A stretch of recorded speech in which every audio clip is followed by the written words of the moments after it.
Esse episódio contém temas sensíveis para muitas pessoas, como morte, assassinato, violência sexual, bullying, atentados, luto e outras violências. Ouça com cuidado.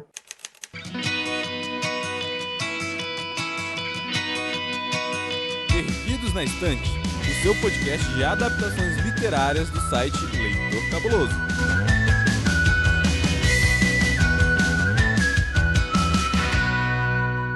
Olá, eu sou Domenica Mendes e esse é o Perdidos na Estante. E hoje eu estou aqui com uma querida que já participou algumas vezes aqui desse podcast. E eu fui lá e falei, Aline, preciso de você para uma missão que é falar de uma história super sensível. Você topa? E ela disse, bora. Então tá aqui ela, recebam Aline Bergamo. Bem-vinda, Aline, novamente ao Perdidos na Estante. Olá, muito obrigada, estava com saudades. Ah, eu também tava morrendo de saudade de gravar com você. Faz um tempão que a gente gravou e é sempre bom ter você aqui. Seja muito bem-vinda mesmo, novamente. Pega aí seu café, seu suco, seu chá, o que você quiser, sua água, sabor chocolate. O que você quiser. Aline, deixa já aí pro pessoal suas redes sociais, caso eles queiram te seguir. Se você estiver participando de algum projeto também, já quiser deixar as arrobas aí, o nome, enfim, fica à vontade. Bom, o meu arroba é Aline Bergamo, acho que nas principais redes aí. Tô tentando migrar pro Blue Sky, né, pra não usar lá o X. Estou no Instagram, no Threads também, mas acho que ninguém tá usando, né? Não, só você. E eu tô no projeto ainda do Frequências Abertas, que é o nosso projeto que está fazendo 5 anos em breve, para falar de Star Trek na internet, do nosso jeitinho, com a nossa periodicidade caótica. E sempre aí tentando manter a comunidade nerd um pouco mais inclusiva e um pouco mais diversa. Show de bola, gente. Então siga a Aline, conheça o Frequências Abertas. E agora é aquele momento gostoso antes da gente cair nos temas pesados desse episódio, Aline. Agora é o momento, ó, que a gente vai beijar todo mundo.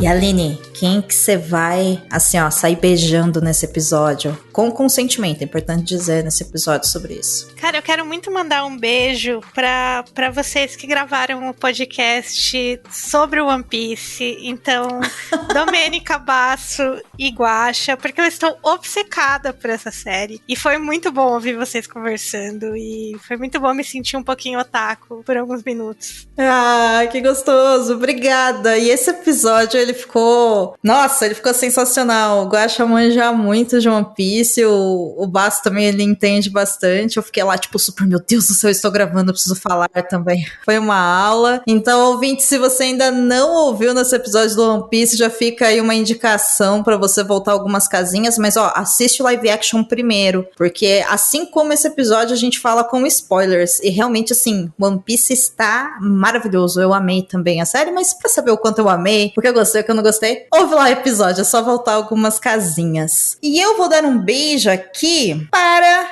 a minha querida amiga Amanda, que está de volta semana que vem com um episódio aqui do Perdidos. Eu sei que vocês estão morrendo de saudades dela e ela já vai estar chegando aí, gente. Então, segura a emoção, segura as tangas, que daqui a pouco a Amandinha tá aí. Amandinha, a casa é sua, bem-vinda de volta dessas mini férias de Amanda Barreiro aqui no Perdidos na Estante.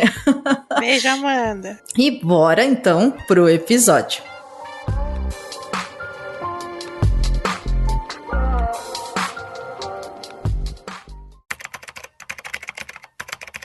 O filme Uma Garota de Muita Sorte estreou na Netflix no dia 30 de setembro de 2022, baseado no livro de mesmo nome, escrito por Jessica Knoll e traduzido por Ana Rodrigues. O filme ficou no top 10 da Netflix por um bom tempo. No elenco principal temos Mila Kunis, de Amizade Colorida, e Anne Fennelly, de Cruel Summer, como Annie, Finn Wittrock, de American Horror Story, como Luke Harrison, Justine Lupe, de Succession, como Neil, Thomas Barbuska interpreta Arthur, Connie Britton, de The White Lotus, como Dina Fanelli, e Alex Baroni como Dean, além de Jennifer Beals, Tia Ward, como Lolo. O filme é dirigido por Mike Barker e tem Jessica Knoll, a autora do livro, como uma das roteiristas. Atenção, esse episódio contém spoilers. Bom, eu já comentei alguns segundos atrás, na verdade, que esse episódio vai ter spoilers, né? E tanto do filme, Uma Garota de Muita Sorte, que tá disponível na Netflix, como também do livro. Claro que eu não vou dar detalhes, né? Spoilers que podem comprometer a história da Anne, né? Além, enfim, do que o livro. É uma excelente adaptação, assim, é maravilhosa. Os principais pontos estão lá, mas tem algumas divergências. Então, considerando o filme como uma referência, eu vou, durante a nossa conversa, comentando também sobre como foi a experiência de leitura e os pontos que eu acho que é importante a gente trazer para o público no geral. Porque você não leu, né, Aline? Não, eu só vi o filme. Ótimo, inclusive porque esse livro eu ganhei de presente do Thiago Augusto, aqui também do Perdidos na Estante, no Amigo Secreto de 2022, acho que foi, 2021, 2022, ano passado. Ele me deu esse e o Amigas para Sempre, né, que também a gente fez, acho que mais de um episódio aqui no Perdidos na Estante. E esse eu falei, não, eu quero ler porque é um thriller psicológico, enfim, é uma história de terror. E eu falei, não, vou me animar e vou ler. Eu gosto de livros escritos por mulheres, principalmente quando eles tocam em assuntos delicados, mais voltados pro psicológico. Não é bem o caso desse livro, embora também seja um pouco, tá? Também seja. Não era bem um thriller, mas tá lá, né? Toda a tensão, o drama, enfim, as violências e tudo mais. Mas eu quero saber de ti, pra gente começar, qual foi a primeira coisa que te chamou a atenção no filme? Quando você abriu a Netflix e viu lá Uma Garota de Muita Sorte, ano passado, o que te chamou a atenção, assim, logo de cara? Cara, eu tenho uma relação de amor e ódio com isso que você chamou de thriller psicológico, que eu gosto de chamar de thriller de mulheres loucas. Exatamente, é um nicho de suspense e drama escrito por mulheres com personagens complexas e normalmente com algum nível um pouco psicótico. E eu tenho uma relação de amor e ódio porque 90% dos livros que eu li sobre esse assunto eu odiei, apesar de eu ter uma atração, porque são livros escritos por mulheres, que falam de mulheres, então a gente quer ler. E aí, de um tempo depois da minha vida, eu falei, quer saber, eu não vou mais ler esse tipo de livro. Eu vou ver o filme, e se eu gostar do filme, eu leio o livro. Se eu quiser ler o livro também, porque às vezes a história do filme já resolve. Eu gosto muito, tenho muita curiosidade, mas às vezes eu gasto um livro inteiro pra depois terminar com raiva, odiando aqueles personagens e tal. E Colin Hoover, a culpa é sua, tá? Eu fui assistir o filme que eu falei, pronto, tá aí mais uma história de suspense de mulher louca que eu preciso assistir pra ter um julgamento. Assim, esse me virou do avesso e falou, beleza, esse aqui foi legal. Acho que esse foi uma boa surpresa. Normalmente eu assisto pra criticar, esse não, esse valeu. Eu tive uma surpresa meio inversa, assim, essa experiência que você tá comentando, porque quando eu vi, a Netflix, enfim, me indicou lá, né, assista Uma Garota de Muita Sorte, para você, né, e-mail, e bota lá na capa, o nome me chamou a atenção. Eu falei, ironia. Só que a gente não pode esquecer que a Mila Kunis, ela fez Uma Amizade Colorida com o Justin Timberlake. Então eu conhecia ela da comédia. Aí eu fiquei assim, falei, mas pera um pouco, essa atriz é uma boa atriz de comédia romântica, mas pelo jeito que a personagem tá na capa e o título não me parece uma história boa. E aí eu tive essa sensação também que seria um thriller psicológico, e eu tava esperando aquele aspecto do psicológico no filme da perseguição, sabe? Da gente em algum momento questionar o que ela tá fazendo e você ficar naquela, pera, o que tá acontecendo é de verdade ou não é? O que ela tá contando é real ou não é? Que é normalmente essa marca registrada. E aí me chamou a atenção que em Uma Garota de Muita Sorte, nem por um segundo eu duvidei do que ela tava falando a verdade pra mim, sabe? Assim, eu comprei muito tudo que a Annie tava me mostrando, assim, tudo, sabe? Só que tá lá, né, a característica mesmo dessa, não é dualidade exatamente a palavra, mas essa característica da gente ficar, ué, o que tá acontecendo? Ela tá perdendo a noção da realidade ou não? Tem isso, mas eu acho que visualmente ficou muito claro que é ela lidando com as próprias emoções. Ele é um pouco diferenciado nesse aspecto, porque ele não tenta ser esse filme de mistério pelo mistério e que existe um grande segredo. Acho que pelo contrário, ele tem uma narrativa muito aberta. Ele vai entregando o plot um passinho de cada vez pra você e não é aquela coisa do, meu Deus, eu vou esperar os últimos 5 minutos de filme pra descobrir o que aconteceu. Então eu acho que a construção dele é diferenciada, ele não é mais um filme de mulher louca. Apesar do tema ser bem recorrente, eu acho que ele tem o seu diferencial. O que é diferente do livro, por exemplo, porque no livro, a Jessica Knoll, ela coloca primeiro a situação de abuso da Annie, depois o tiroteio. No filme, a gente já sabe que aconteceu um massacre na escola.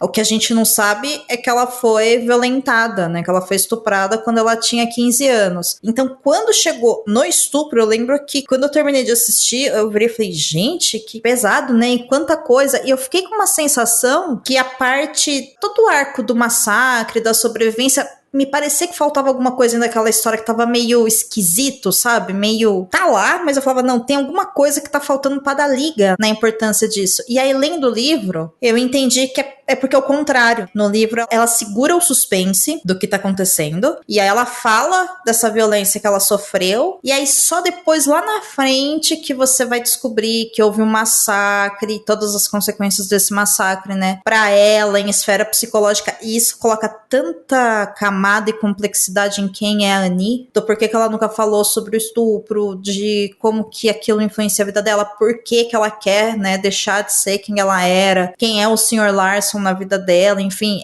coloca mais camadas, né? Eu não acho que isso é uma péssima adaptação, né? No sentido, eu acho que são histórias diferentes que estão sendo contadas, cuja o mais importante é o fato da violência sexual, pra mim ficou claro nas duas mídias, mas eu acho que fica mais fácil da gente ver isso no filme do que no livro. No livro ele tá embaixo de camadas. Eu acho que o filme ele tenta construir uma história que você fica na dúvida do tipo, qual é o papel dela no ataque da escola? Sim. E ele tenta construir uma personagem que você fica falando, será que lá no final foi ela que matou alguém na escola? Ela fez alguma coisa? O que ela fez nesse evento da escola e quanta culpa ela tem dentro desse evento? Eu acho que é isso que o filme tenta te direcionar. Então mostrar esses impulsos violentos dela na cabeça dela, né, que você falou, ela parece com uma faca e tal, é pra você assistir o filme inteiro achando que talvez ela tenha planejado a questão lá da escola e tal, e que esse seja o grande segredo que ela esconde. Então eu acho que ele vai por esse caminho, só que ele desfaz esse caminho também no meio do filme, não necessariamente na última cena,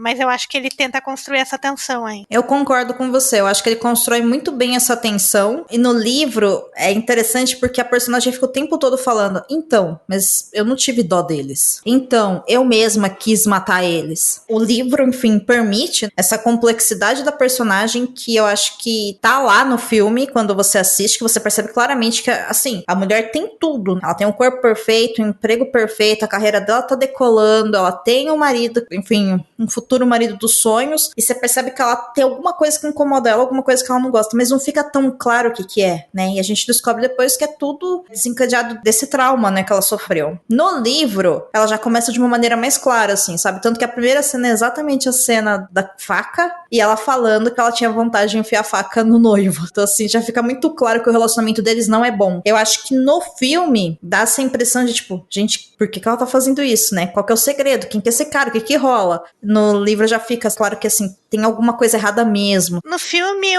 o noivo dela, ele é tão acessório, ele é simplesmente uma pessoa que está ali. E eu acho que de propósito. Eu acho que é porque pra ela ele é um acessório, né? Ele é um caminho pra ela conseguir tudo que ela sempre quis e tal. Ele é um personagem que seria um personagem feminino em muitos filmes, porque ele não tem função nenhuma além de estar ali sendo o namorado dela. Ele é o Ken, né? É, o Ken, total.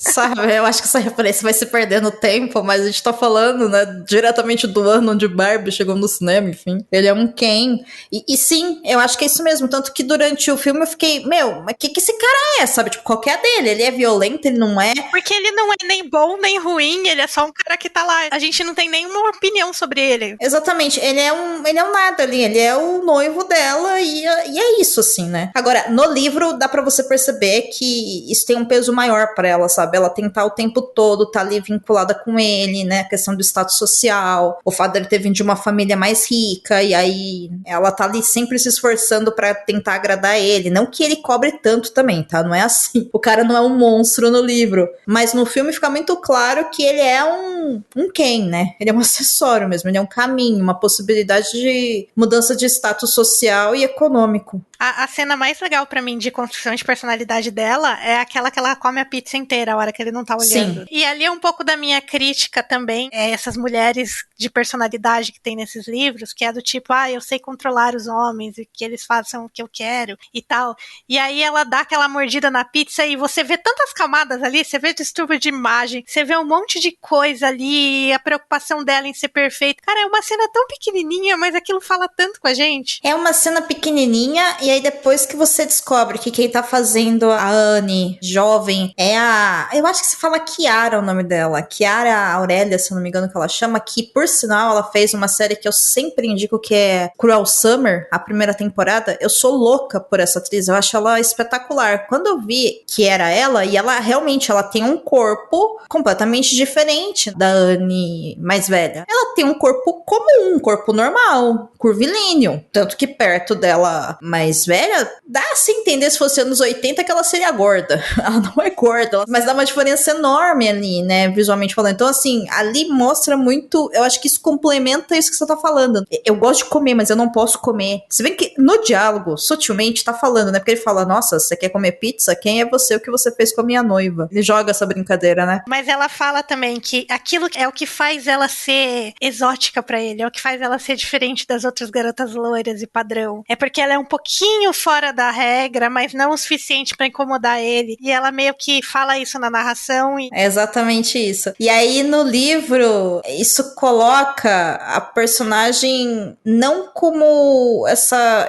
como estas aspas, esse estereótipo da mulher louca, né, que você disse que é comum em thriller psicológico, mas a Anne é quase uma vaca, por falta de uma expressão melhor, sabe? Ela é calculista. Não é só que é calculista, ela é aquele tipo de mulher que fala, olha, essa mulher loira aí, Barbie, não vale nada, assim, tipo, ela tem características que colocariam ela na mesa da Regina no Meninas Malvadas. Ela é complexa, assim. E aí, por isso que eu falo assim, é interessante poder ler esse livro depois de ver o filme, pra você realmente, parece que você mergulha mais na psique dela mesmo. Eu acho que se eu tivesse lido o livro primeiro, eu não ia gostar tanto do filme. Uma Garota de Muita Sorte é uma história pesada e cheia de gatilhos para muitas pessoas. Embora seja uma excelente adaptação, algumas escolhas de narrativa do filme determinam os temas mais importantes da história e dão um possível destino para Anne, diferente do livro, onde cabe a quem lê imaginar o que pode ter acontecido com ela após o documentário ir ao ar.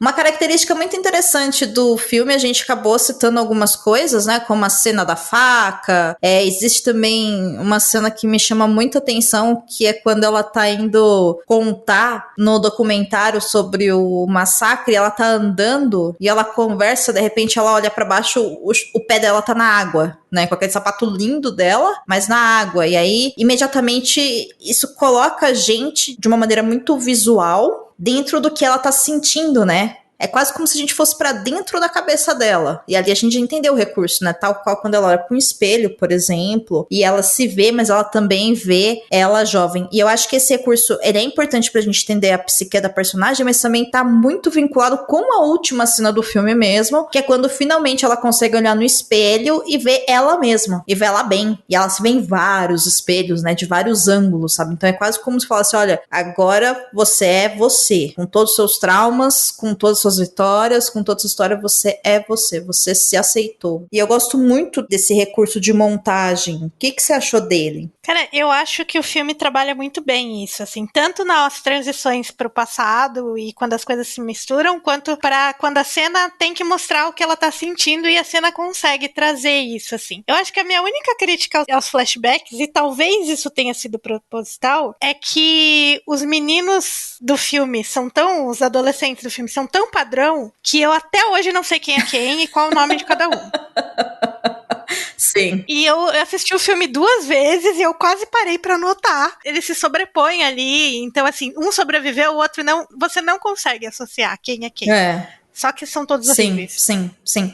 O que, eu fico pensando, eu concordo com você, mas lendo o livro também, essa parte de falar qual deles é quem, eu também fiquei bem confusa. Eu sabia que o Jim tinha sobrevivido, porque, enfim, ele é o que fica lá na cadeira de rodas, o suposto, entre aspas, sobrevivente, que depois fica lá colocando-se, né, como um herói de sobrevivência, né, ou anti-armamentismo nos Estados Unidos e tudo mais, essa figura aí, coaching, ele é o que, de fato, a gente vê a Anne consciente falando pra ele parar no momento do estupro. E eu acho que isso é uma coisa que me chamou atenção, sabe? Por que a cena dele ela conseguiu falar? E aí eu acho que é meio que quase um serviço educativo pra tentar deixar claro pra quem tá assistindo que, olha, ele é um estuprador. Ela falou não, né? Tanto que no final ela pede, né, pra ele repetir. E quando ele assume, ela acaba, enfim, encontrando uma certa paz, né, na própria história. Mas eu concordo contigo que, assim, eles são todos iguais. Então, lendo o livro também, eles eram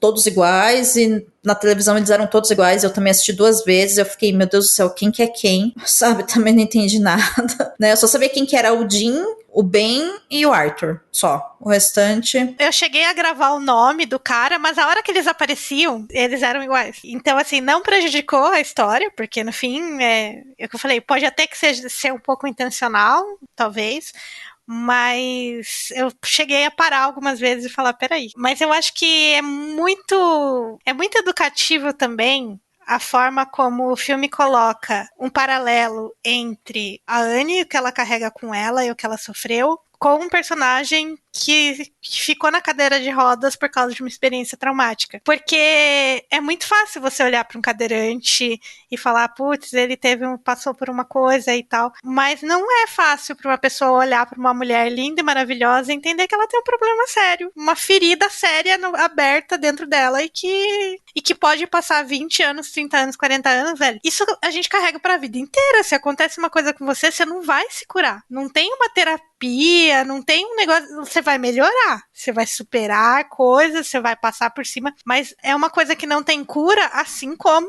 o cara que ficou de cadeira de rodas, assim, esse paralelo, eu acho que ele é muito didático no filme pra falar, cara, ela nunca mais vai voltar a ser o que ela era antes. Sim, e eu acho também que fica muito convidativo pra quem tá assistindo essa história de entender o porquê que ela nunca falou sobre isso e até fazer aquela reflexão, sabe? Nossa, mas ele merecia isso? Porque não é sobre isso, não é sobre se ele mereceu ou não. É claro que ele não merecia estar num atentado e ter adquirido uma deficiência porque um cara deu um tiro nele. Mas ela também não merecia ser estuprada. Não é uma luta de quem bate mais e que uma dor é maior que a outra, então pra você pagar por o que você fez por ela, você tem também que passar... Não é sobre isso, né? Então eu acho que mostrar isso acaba também colocando quem tá assistindo de frente com alguns preconceitos, com algumas ideias desviadas que podem existir aí dentro da gente. Então, esse tipo de coisa é bem interessante da gente consumir em arte, né? Que esse convite é a reflexão pessoal e social daquilo que a gente considera válido. E também, e aí é uma coisa que eu queria saber de você, se você tinha entendido, na primeira vez que você assistiu, agora reassistindo, que tem mais uma camada em cima disso, que é o fato de que Odin, ele acusa a Anne de estar ali aliada aos garotos que fizeram o massacre, o Ben e o Arthur. Você tinha entendido isso no filme? Eu acho que eu entendi, mas eu tô na dúvida se da primeira vez que eu vi isso foi muito relevante para o meu entendimento do filme. Eu acho que eu só parei para entender mesmo o quanto aquilo mudou, né, a reação dela, quanto aquilo foi impactante para ela, depois, eu acho que na segunda vez que eu assisti. Porque eles falam muito rápido. Eles dão essa explicação,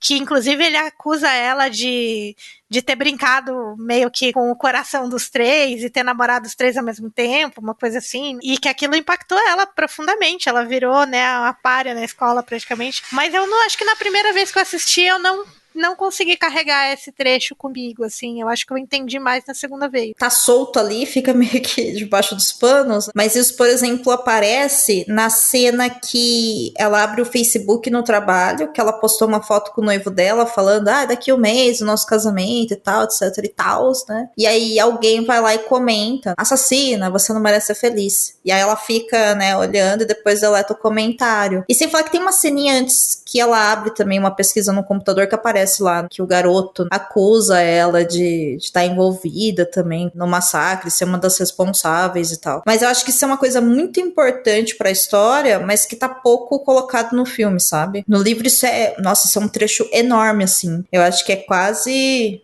olha, acho que quase um quarto do livro é sobre isso, sabe? Sobre ela lidando após o massacre, o Jim ter acusado ela, né? E como que isso reverberou na vida dela. Porque mostra como ela não teve acolhimento de lugar nenhum. Tipo, ninguém ficou do lado dela. Cara, aquela cena da mãe dela, quando ela entra no carro e a mãe dela fala, você é uma vergonha pra mim, e não sei o que. Cara, aquela cena dói muito. Sim. Acho que aquela cena é assim, é óbvio que ver as coisas gráficas dela sendo atacada também dói, mas, cara, o que a mãe dela fala pra ela doeu pra mim mais do que qualquer outra coisa no filme. Inclusive o que a mãe dela fala, não foi assim que eu te criei. É o que a gente ouve muito quando qualquer mulher é estuprada, mas que roupa que você estava? Oi? Mas você estava bêbada, sabe? Você estava naquele lugar. Você, sei lá, foi comprar uma água no mercado 10 horas da noite porque acabou a sua água em casa, sabe? Ou você estava com, não sei, o seu namorado e o seu marido, então você sabia. Sempre essa culpabilização da vítima, e muitas vezes são outras mulheres que fazem essa culpabilização. E a mãe dela ali, eu acho que nesse momento realmente, assim, eu acho que fica muito marcado, né? Toda a solidão e a culpa que ela sente por isso. Tanto que eu acho que no filme isso tá, mas eu não sei se isso marca tão claro, porque o livro todo, a Anne, ela se pergunta muito, sabe? Mas se eu tava bêbada, mas não o suficiente pra... Eu tava consciente, mas eu estava bêbada, ainda é estupro? Mas se eu tava bêbada e ele tava bêbado, é estupro? É, porque ela escuta isso das pessoas. Tem aquela cena também que ela pergunta pro cara, fala, eu acho que eu fui estuprada. Ele fala, você tá louca? Você não fala isso, você tá pensando o quê? E o cara dá uma bronca nela, e é isso, ela não tem acolhimento de ninguém, ela foi induzida a se convencer de que talvez ela estivesse errada. Ela se culpa muito. Tanto que a hora que ela consegue fazer o Jim falar, e no filme ele só fala que ele fez, no livro ele fala que nós fizemos, sabe? Ele coloca também os outros dois na parada, e é feito de uma maneira diferente, mas eu não vou contar como é feito, né? Leiam pra saber. Ela fala que finalmente dar nome pras coisas é uma coisa muito importante. E aí, fazendo a pesquisa pra esse episódio, Aline, eu fiquei ainda mais triste, porque essa história, ela mexe muito comigo, né? Por causa do estupro e tudo mais. Eu concordo com você, assim, eu acho que a pior parte é o estupro, e como que isso reverbera na vida da personagem pra sempre. E aí, fazendo a pesquisa, eu acabei achando umas entrevistas da Jessica Knoll, que é a autora do livro, e também roteirista do filme, onde ela fala que essa parte da história, na verdade, é dela. Que ela sofreu um abuso sexual quando ela tinha 15 anos, também promovida por 3 garotos do colégio, que ela nunca conseguiu falar sobre isso, ela nunca conseguiu assumir isso como estupro, que por muitos anos, por mais de 15 anos, ela ficou se questionando, sabe, se aquilo havia sido estupro ou não. E escrever a história da Anne, colocar isso no papel, foi a forma que ela conseguiu, através da obra ficcional, lidar com isso, sabe, passar por esse processo de entendimento, de nomear as coisas. E aí eu fiquei bem, sabe, eu fiquei bem mal, assim, eu falei, poxa, cara, que situação, né, que coisa horrível. E assim, tal qual no filme, a Anne depois, né, escreve uma matéria pro The New York Times, falando sobre isso, e aí acaba reverberando, né, na vida de outras mulheres que também passam, acho, a escrever pra ela, olha, eu também já passei por isso, e ninguém sabe, eu nunca tive coragem de falar sobre o que aconteceu comigo, obrigada, olha, obrigada por me acolher, eu me emocionei, enfim. A Jessica fala que ela também, quando escreveu o livro, ela recebeu, sabe, esse tipo de retorno. Então eu acho que essa adaptação, até no modo como no livro acontece, essa divulgação, e no filme como acontece, é uma forma dela mostrar também, né, um pouco mais da vida real dela, né, olha, eu escrevi o livro, coloquei isso no mundo, as pessoas se sentiram acolhidas e me retornaram isso. E é o que acontece também no filme, e eu acho uma cena tão impactante, sabe, quando as mulheres começam a escrever pra ela, e assim, é chocante, é triste, é tudo ao mesmo tempo, né, porque ela tá no metrô e são pessoas que ela tá andando na rua, que é pra mostrar pra gente que, assim, a gente não sabe. É empoderador e triste ao mesmo tempo. É complexo, né? São, enfim, mixed feelings a respeito da cena, sabe? E eu acho que para muitas pessoas que viveram nesse conflito de não ter com quem dividir ou não saber exatamente o que passaram e tal, é meio que um conforto do tipo, não, você não tá louca, isso é errado mesmo. Sim. Você é uma vítima. E isso é muito importante para as pessoas. E tira o estigma de sobrevivência, que é o que a própria personagem fala pro cara lá, pro diretor do filme. A gente chama de sobrevivente ou de vítima? E ela para e fala pra ele, vítima, eu sou uma vítima. E a gente tende a não querer ser vítima de nada, mas é importante a gente dar nome pras coisas, porque você ser uma vítima não quer dizer que você está errada, quer dizer que outra pessoa está errada e fez algo com você, né? A gente tem que desconstruir, sabe, essa coisa que a vítima é alguém que falhou, que não fez o suficiente, e sobrevivente é algo bom, positivo, que houve um esforço, uma inteligência. Não tem nada a ver uma coisa com a outra. Eu acho muito importante chamar as coisas pelo nome que são. Eu acho que a gente ainda valoriza muito na sociedade essa coisa do porque eu me curei, isso passou, eu superei, tá tudo bem agora. E, velho, nunca vai ficar tudo bem. Você vai melhorar, vai passar, algumas coisas, alguns processos vão fazer sentido e tal, mas não vai apagar da sua cabeça. Você vai ser para sempre a pessoa que tá carregando aquilo com você. E você aprende a lidar com isso. E a gente, como sociedade, a gente ainda espera que tenha uma cura. É como se fosse uma gripe. Olha, você ficou doente, você teve uma gripe, tomou um remédio, esperou 15 dias, um mês, tá tudo novo. Você nunca mais vai lembrar que você teve uma gripe até uma próxima gripe, que aí talvez você lembre, nossa, aquela vez eu fiquei mal, mas não dói tanto. Não. Esses traumas grandes, eles compõem quem a gente é. E quando você fala, olha, isso nunca vai passar, o que eu ouço é, isso não vai apagar. Você vai aprender a lidar com a dor, tal qual um luto. A gente não deixa de viver o processo de luto, a gente aprende a viver além dele e a conviver também com ele. Mas assim, quem já passou por um processo de luto vai continuar passando por resto da vida, porque assim, a pessoa que morreu vai continuar morta e você vai continuar vivo, e em alguns momentos aquilo vai vir com pensamentos positivos, outros com negativos, enfim, mas eles estarão lá e você é uma pessoa diferente depois daquilo. É esse que é o ponto, e não há nada pra se envergonhar, pelo contrário, tem que rolar uma aceitação aí. Nomear é muito importante, né? Dar nome certo pras coisas. E é por isso que o filme faz o melhor que ele pode em dar um final que você respira aliviado junto com ela. E que é o que muitos filmes acho que não conseguem fazer, talvez, por querer causar esse impacto. Mas porque é isso, você consegue entender e no final você fala, cara, o melhor que deu pra fazer é isso, estamos bem. Inclusive ela percebe, né, que ela tá se casando com o brócolis lá, um cara de brócolis, né, tipo, né, é bonito, é gostoso, mas é só um brócolis, sabe? O fato dela fazer isso, ela tá fugindo de quem ela é. E quando ela bota um fim, eu acho que fica muito claro justamente isso. Não, eu vou lidar com quem eu sou. E isso é fundamental na vida de qualquer mulher, e especialmente uma mulher que passou por algum tipo de trauma, seja ele de violência sexual, doméstica, enfim, assédios, né, de várias naturezas que a gente tá aí sempre exposta, né, e aprendendo a lidar com eles, enfim. Ou mesmo pessoas que não passaram por isso, mas que têm outros tipos de trauma. Pra uma pessoa que se vigia tanto como ela no começo do filme, que não pode fazer nada errado, que não pode errar e não pode escapar nada, a hora que ela respira, realmente, tipo, eu posso relaxar, eu posso parar de olhar pra mim o tempo inteiro e ficar controlando, e é o que ela faz quando ela se livra dele, né, porque ele meio que conhece essa versão editada dela, ele não estava disposto a conhecer essa outra versão.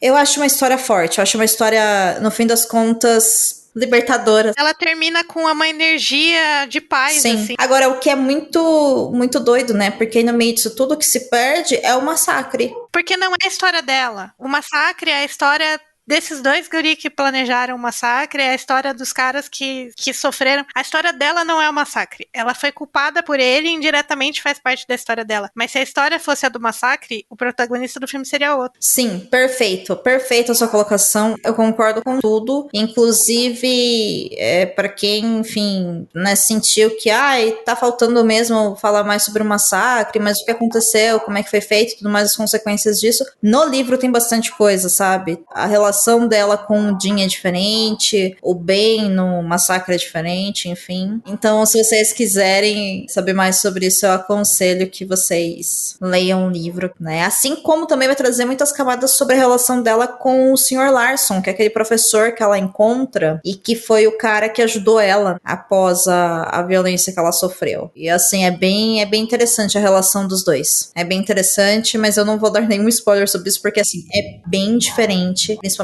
quando ela já é uma adulta, do que tá no filme. Ouvinte, talvez ao fundo você esteja ouvindo alguns cachorros latindo, alguns trovões, e é isso. Eles fazem parte da natureza desse ambiente. É isso, né? Então não estranhe, tá bom? Não é uma sonoplastia, é só a vida acontecendo mesmo. E Aline, tem alguma coisa que você gostaria de complementar que a gente não falou ainda? Eu acho que sobre o filme não. Eu queria dar 2 indicações de filmes, se você... É meio pesado falar que se você gosta desse assunto, mas se você quiser outras mídias, eu acho que tem 2 filmes que eu queria recomendar. Claro, por favor. Sobre tiroteio na escola, tem um filme chamado The Fallout, tá no HBO Max, que é com a menina que faz a Wandinha, como é o nome dela mesmo? Jenny Ortega. E ele tem uma perspectiva de um sobrevivente de um tiroteio na escola e como aquilo influencia no resto do ano letivo dela, de uma forma bem introspectiva, assim. É um filme bem parado, mas é um filme bem interessante, assim. Eu gostei muito desse filme quando eu assisti. Como é que ele chama? Repete pra mim. The Fallout. Em português eu achei que ele se chama A Vida Depois. Isso, excelente, é esse aí. E o outro... entrou na Netflix agora, é um filme até que bem premiado, então chama Promising Young Woman. Quer puxar em português aí o nome dele? Nossa, eu não sabia que o Promising Young Woman era o nome original do Bela Vingança. Isso, Nossa, Bela Vingança. É um filmaço, gente. Esse não é um filme positivo, de maneira nenhuma, não. Mas é um filme terror. Sensacional. Sim. Inclusive, pra quem assistir Bela Vingança, eu recomendo que vá lá e procure pelo podcast Feito por Elas, que é um podcast feito por críticas de cinema que tem especialização, enfim, tem um foco em obras produzidas por mulheres. E elas fizeram um episódio espetacular. Eu não me lembro quem está nesse episódio em específico, mas o podcast é apresentado pela Isabel Wittmann, a Stefania Amaral, a Camila Vieira e a Yasmine. E grande elenco, né? Porque elas sempre trazem outras críticas de cinema. É um podcast muito, muito bom, e esse episódio de Bela Vingança foi um dos episódios mais incríveis que eu já editei delas, assim, é muito bom mesmo, tanto que eu editei o programa e depois eu fui assistir o filme, e o filme é espetacular. Também não é uma mensagem positiva, eu concordo contigo, mas ele é obrigatório, assim, sabe? Ele é obrigatóriozaço, assim. Ele é muito bom mesmo. Eu ouvi esse podcast, ele realmente é sensacional. Então, por favor, façam esse favor pra vocês mesmos e escutem. Favor pra si mesmo e ouço feito por elas, né?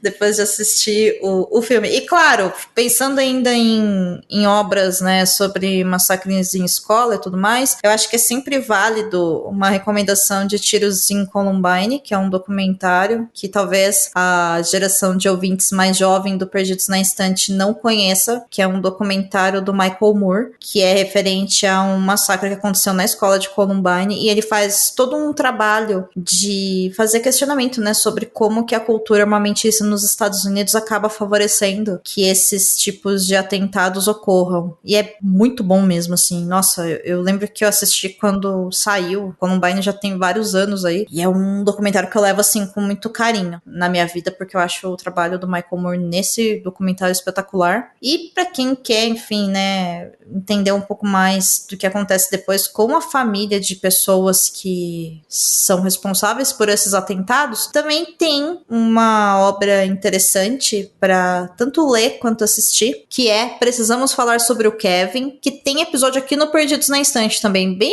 lá do começo do podcast. Então voltem muitas e muitas e muitas casinhas e ouçam o episódio, enfim, leia o livro, assista o filme, que cara, assim, sabe, a gente precisa humanizar esses acontecimentos, chamar as coisas pelos nomes que elas são, o que é estupro, o que é um massacre, o que é um assassinato. A gente não se torna mais nessa história de uma garota de muita sorte. O massacre também, ele é gerado em consequência, enfim, a bullying. No filme não aparece tanto, mas no livro é bem claro também a homofobia, que são referentes a essas violências cotidianas, e a gente tem que aprender a nomear, e a gente tem que humanizar, porque são todas pessoas, né? Tanto o agressor é uma pessoa, quanto a vítima é uma pessoa, pessoa, e as pessoas no entorno também são pessoas. E como que isso mexe com todo mundo, né? Isso mexe com absolutamente todas as pessoas envolvidas e até as pessoas que não estavam lá, como os pais, as mães, irmãs, primas, tios, enfim, as pessoas mais próximas. Então, a gente deu várias dicas aí, né, dona Aline?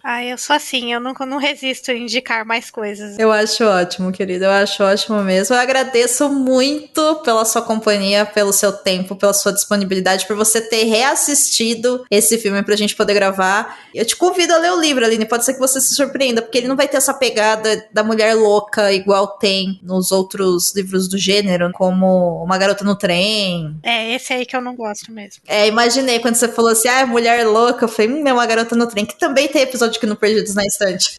Tem piores. Tem. Eu já gosto, tá? Eu já sou suspeita, eu gosto de um bom thriller psicológico, mas eu entendo o que você disse no começo, o que te incomoda, e aí eu acho muito válido, mas Uma Garota de Muita Sorte, ele é mais intimista. E você sabendo o que aconteceu, eu acho que te ajuda também a passar por essa história e a entender as camadas disso sem tanta surpresa ruim, sabe? Eu acho que ele é mais pé no chão nesse sentido. Por isso que eu falei que eu acho que ele não é tanto thriller psicológico, sabe? Eu acho que não, eu acho que ele foi vendido como, porque é um mercado que existe, principalmente pra Netflix, eu acho que eles identificam isso como um mercado que traz muitos views pra plataforma, então ele foi vendido mais nesse sentido, mas não significa que ele se encaixa exatamente nisso. Tanto que, olha que beleza, a categoria pela Associação Brasileira, enfim, de livros é romance norte-americano. Que bom. Bem específico o gênero. Tá certo. É isso.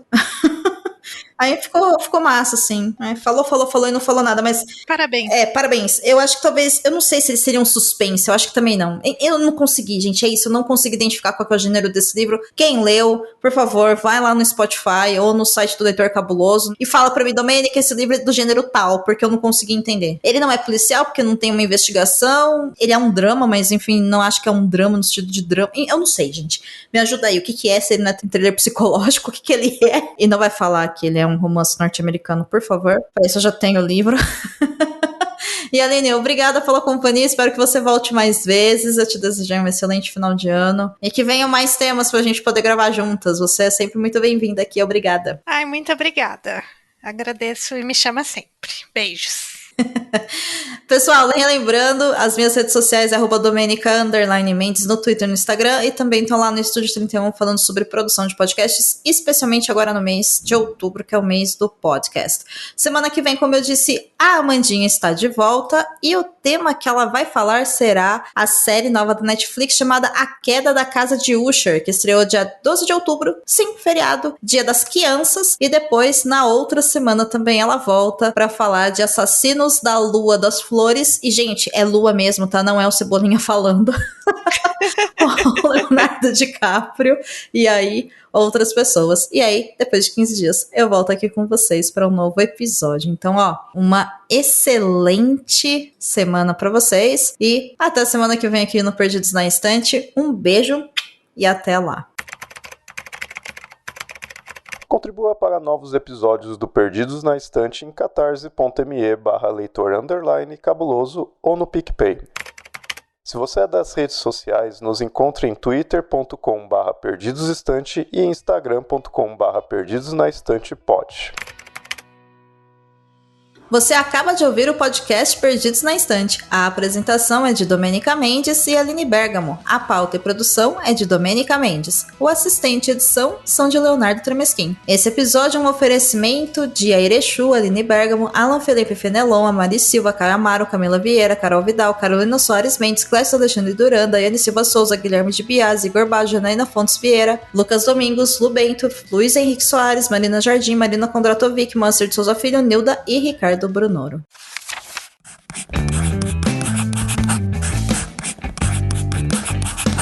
Esse podcast faz parte do site Leitor Cabuloso. Conheça nossos conteúdos em www.leitorcabuloso.com.br.